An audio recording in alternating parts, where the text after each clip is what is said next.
Every morning at 4 a.m. in the mountains of rural Japan, monks stand beneath waterfalls so cold that the water feels like tiny needles hitting their skin. Their bodies shake. Their breath becomes visible in the freezing air. Yet they remain still, accepting the discomfort, training their minds to stay calm when everything screams at them to run away. This is not about punishment or proving something to others. This is about something far more powerful. This is about building the kind of mental strength that turns regular people into warriors of everyday life. Look around you. We live in a world designed for comfort. Too hot outside? We turn on the air conditioner. Feeling bored for even 2 seconds? We grab our phones and scroll endlessly through content that means nothing. Hungry? We tap a few buttons and food appears at our door within minutes. We have built an entire civilization around avoiding discomfort, and because of this, we have become incredibly weak at handling the sustained effort that real achievement demands. The numbers paint a depressing picture of modern discipline. Research tells us that 92% of people who set goals abandon them within just a few weeks. Think about that for a moment. Out of every 100 people who decide to change their lives, only 8 actually follow through, and it gets worse. 70% of people completely stop reading books the moment they finish their formal education. Their growth stops right there. When it comes to physical fitness, only 23% of people exercise regularly. The rest spend their days sitting, complaining about their bodies, wishing they had more energy, but never actually doing anything about it. These statistics reveal a hard truth that nobody wants to admit. Most people in our modern, comfortable society struggle terribly with basic discipline. We have lost something essential. We have forgotten how to push through difficulty. We have become addicted to the feeling of being comfortable, and we run away from anything that challenges us. But here is the beautiful truth. There exists a collection of 7 connected ideas from ancient Japanese philosophy that can fix this problem completely. These ideas do not rely on temporary motivation that disappears when you stop feeling excited. They do not require you to watch inspiring videos every morning just to get out of bed. Instead, these philosophies change something much deeper.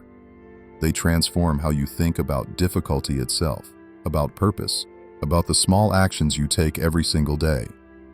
Let me introduce you to the first powerful concept. In Japan, they call it Shugyo, which means ritual suffering.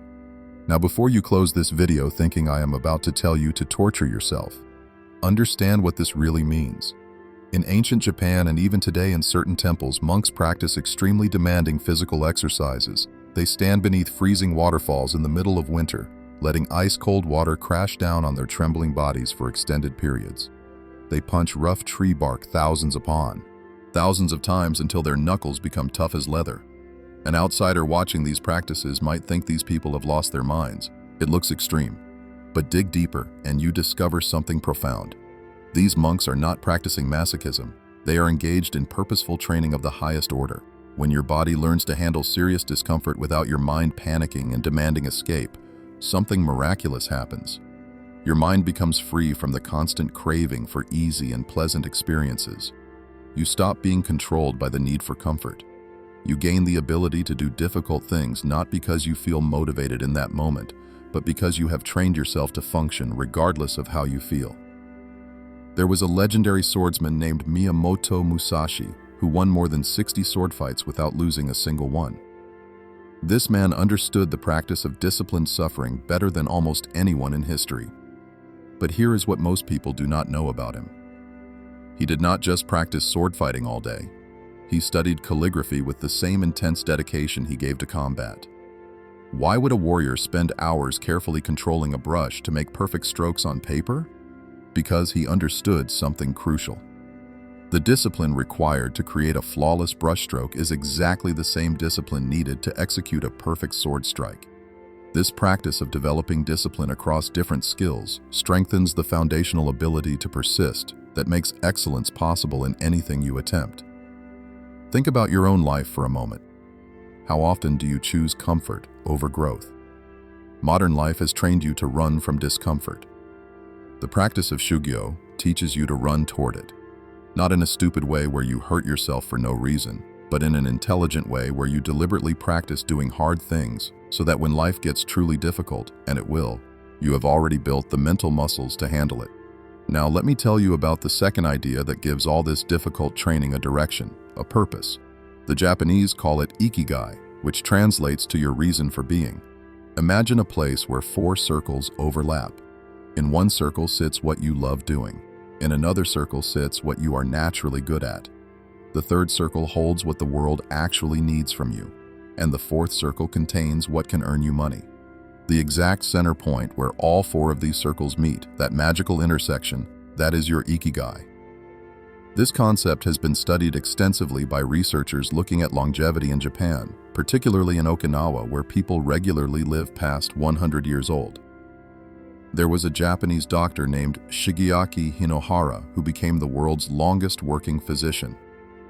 This man continued practicing medicine, actively seeing patients even after he celebrated his 100th birthday. When people asked him why he refused to retire, he smiled with genuine joy and said he still had so much to give to the world. His sense of purpose gave him a reason that went far beyond age or comfort. Scientists have discovered incredibly strong connections between having a clear sense of purpose and living longer, healthier lives.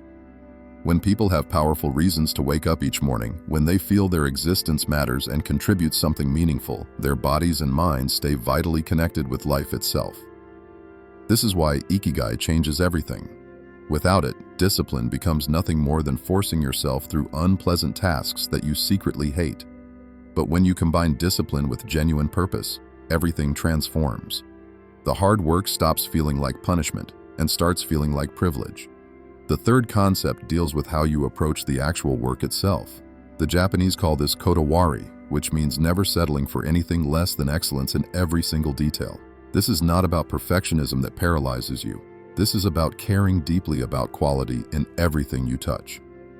You see this concept everywhere in Japanese culture, from the incredibly careful arrangement of food on plates in restaurants to the precise folding of clothes in stores where every shirt sits at the perfect angle. Consider Jiro Ono, a sushi master who earned 3 Michelin stars while working in his 90s. Every single day, this man does the same fundamental tasks. He prepares rice at exact temperatures, not approximately right, but precisely correct. He cuts fish with meticulous care. He arranges plates with close attention to how colors and shapes interact. An observer might think this repetitive work would become boring, but Jiro has been doing it for decades and he still finds new depths to explore. This intense focus on doing simple things extraordinarily well shows the true path to mastery. When you approach your work this way, when you refuse to accept mediocre results from yourself, you build a reputation and self-respect that cannot be shaken. The fourth idea addresses what happens when you give everything you have and still get disappointing results. The Japanese have a phrase for these moments. They call it Shikata ganai, which means it cannot be helped. This is not about giving up or becoming passive. This is about developing emotional clarity about what exists within your control and what exists beyond it. In 2011, Japan experienced one of the most devastating tsunamis in recorded history. Entire towns vanished in minutes. Rather than wasting energy screaming at the ocean or cursing their fate, survivors calmly cleaned up broken pieces and immediately started to rebuild. They accepted what they could not change and focused every bit of their energy on actions they could take right now. This separation between things you can control and things you cannot prevents the massive energy waste that comes from fighting against reality. Think about your own life. How much mental and emotional energy do you burn every day worrying about things you cannot influence? You stress about news events you cannot change. You replay past mistakes over and over even though you cannot go back in time. You worry constantly about future problems you cannot predict. All of this accomplishes absolutely nothing except making you tired and anxious. By practicing this concept of acceptance for what cannot be helped, you redirect wasted energy toward the present moment and the specific actions available to you right now. You stop being angry at reality. You accept what is, then you focus on what you can do about it. The fifth idea talks about embracing imperfection in a way that might shock you. The Japanese call it Kintsugi, which directly translates to golden joining. When Japanese pottery breaks, instead of throwing it away or trying to hide the damage, artists repair it using special glue mixed with precious metals like gold or silver. They create lines of gold that run through the cracks, deliberately highlighting rather than hiding the places where the object broke. The repaired piece does not look like it was never damaged. It looks like something that was broken and then became even more beautiful because of the breaking. This practice reveals a profound philosophy about imperfection and damage. Instead of treating flaws as shameful secrets that need hiding, this art form accepts that breaks and repairs are part of an object's story and actually add to its beauty and value. The cracks do not make the pottery less valuable. They make it more interesting, more unique, more precious because now it has a history. The philosophy behind Kintsugi closely parallels the broader Japanese aesthetic of wabi-sabi, which embraces the beauty found in imperfection and transience. Research shows us that 80 to 90% of beginners abandon new activities because they believe they are not ready or not good enough. This poisonous need for perfection stops action completely before it even begins. People refuse to start writing because they think their first attempts will be terrible. People avoid the gym because they feel embarrassed about being weak. People never launch their businesses because they worry the first version will not be perfect.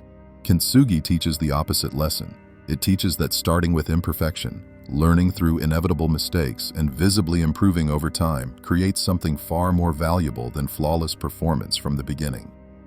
When you embrace this thinking, you stop waiting to be perfect, and you start acting now, imperfect and clumsy, and learning as you go. The sixth concept focuses on continuous small improvement rather than dramatic change. The Japanese call this kaizen, meaning continuous improvement. This idea has become famous in business circles around the world. In Japanese factories during the 1950s, workers noticed small inefficiencies that seemed insignificant. Putting car doors on vehicles took 4 seconds of adjustment time per door. Most people would ignore such a tiny detail. But by focusing on this seemingly insignificant issue and finding ways to reduce those 4 seconds, companies saved massive resources when multiplied across millions of cars. Kaizen recognizes that small improvements compound into amazing results over time. This idea offers a practical solution to the overwhelming ambition that often destroys discipline before it even starts. Many people approach self-improvement like they are trying to renovate their entire house in one weekend. They decide to wake up at 5 a.m., exercise for 2 hours, read for an hour, meditate, eat perfectly, and completely transform their personality, all starting tomorrow morning. And what happens? They last maybe 3 days before burning out completely. Kaizen suggests a different approach. Find one specific thing that you can improve by just 1%. Not 50%, just 1%. This might mean reading 10 pages every single day, which feels completely doable, rather than promising yourself you will finish one book every week, which feels overwhelming. Over the course of 1 year, those 10 pages daily add up to about 15 books completed. That puts you in the tiny group of people who actually keep learning, all from 10 pages per day. The beauty of this concept is that it makes improvement feel manageable instead of terrifying. You do not have to change your entire life today. You just have to be 1% better than yesterday, and then tomorrow, another 1%. These improvements seem almost invisible day to day, but after a year, you become unrecognizable. The seventh and final idea addresses the mental clutter and physical mess that breaks your focus without you even realizing it. The Japanese call this danshari. There is a story about a woman who lived in a small Tokyo apartment packed with more than 3,000 books. She felt completely paralyzed by this overwhelming collection. A teacher asked her a simple question: "Does your living space make you feel powerful or powerless?" The woman started crying and admitted she felt suffocated. Through carefully letting go of books that no longer served her current life stage, keeping only those that truly resonated with her soul right now, she found not just physical space, but mental clarity. This clarity led her to leave an unfulfilling job and pursue artistic work that matched her genuine interests. Research on minimalism confirms that reducing possessions creates measurable increases in mental clarity and life satisfaction. However, this concept goes far beyond physical objects. It also applies to commitments that no longer serve you, relationships that drain rather than energize you, and mental patterns that keep you stuck. When you are trying to build discipline, this approach suggests focusing deeply on 1 or 2 key practices rather than scattering your attention across many improvements all at once. Instead of trying to exercise more, eat better, read more, learn a language, and fix all your relationships simultaneously, pick one. Pour your focus into that one thing until it becomes solid. Now here is where everything connects. These 7 ideas form a complete system that works together. The practice of ritual suffering builds your tolerance for discomfort, training your body and mind to function even when things get hard. Your reason for being provides the purpose that makes all that discomfort meaningful instead of pointless. The commitment to excellence ensures that the effort you put in actually turns into real quality. Accepting what cannot be helped saves your energy for what actually matters by stopping you from fighting battles you cannot win. Embracing the beauty in imperfection allows you to take imperfect action instead of waiting forever to be ready.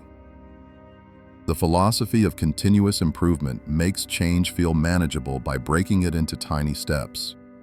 And clearing away the unnecessary creates the mental focus and physical space needed for any of this to actually work. Together, these 7 concepts fix the root causes of undisciplined behavior. They do not just treat the symptoms with temporary motivation. They change how you think. They change what you value. They change how you approach difficulty. And when you change these fundamental things, discipline stops feeling like a constant, exhausting struggle and starts feeling natural. Within 7 days of steady practice with these ideas, most people notice significant shifts. Not because they have become different people through magic, but because they have removed the mental blocks that made discipline feel impossible. They stop fighting against discomfort and start embracing it as training. They stop working on meaningless tasks and start aligning their efforts with genuine purpose. They stop demanding perfection and start taking imperfect action. They stop spreading themselves thin and start focusing deeply on what truly matters. This is not about becoming superhuman. This is about becoming actually human, the way humans are meant to be. Strong, purposeful, focused, resilient, capable of doing hard things not because they feel motivated every single second, but because they have trained themselves to function regardless of temporary feelings. The Japanese have been refining these philosophies for hundreds of years. They have survived earthquakes, tsunamis, wars, and every kind of hardship imaginable. And through all of it, they have maintained their discipline, their focus, their commitment to excellence. Not because they are born different from you, but because they practice these 7 concepts as a way of life. You can do the same. Starting today, not tomorrow, not next week after you finish preparing. Today, pick one of these 7 ideas, just one. Study it, practice it, let it change how you think and act. Then add another, and another. Within a short time, you will become someone your current self barely recognizes. Someone who does not need motivation to take action. Someone who has built real, lasting discipline. Now write in the comments that I will master self-discipline in 7 days. Not because you are making a casual wish, but because you are making a commitment to yourself. You are declaring that you will study these ancient Japanese philosophies and apply them to your modern life. You are choosing to become disciplined not through superhuman effort, but through intelligent practice of ideas that have proven themselves across centuries. Thank you for watching this video. Now go do the work.